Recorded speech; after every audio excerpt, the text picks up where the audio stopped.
Mobile toolbox. A lot of thought we put into this, a standard Husky. There's our bottles here.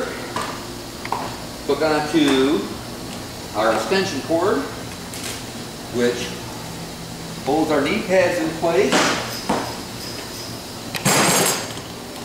We have our dry compartment up here, hook tool for our sweeps, a couple gloves, dryer sheets if we need them, some basic tools, powder, sockets. We try to keep that dry so we don't ruin our powder or gloves.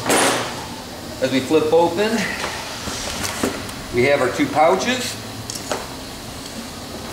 Ultra Bond, since the gallon won't fit in there, baby shampoo, 1 ounce syringe so we can go in increments for adjusting our soap.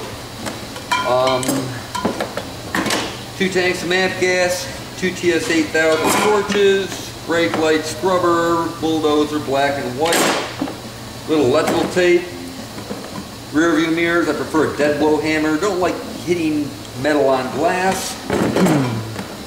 Ford rear view tool, rear view mirror removal tool.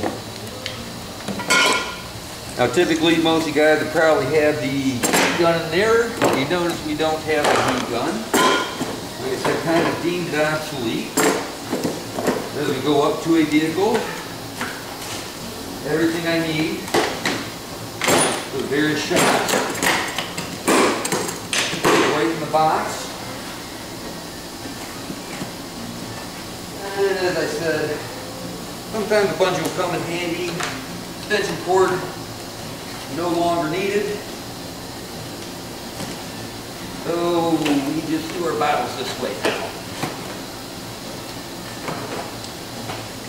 My mobile tintmobile, had a Tahoe, 12 miles a gallon, 30 miles a gallon, 20 limo, or 4 limo, 20%, 35 ceramic on the bottom.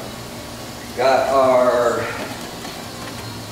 off-road racing light, modified light here. Backup cordless rechargeable. 36 inch, 24 inch, pretty much everything I need to rock. Thank you much.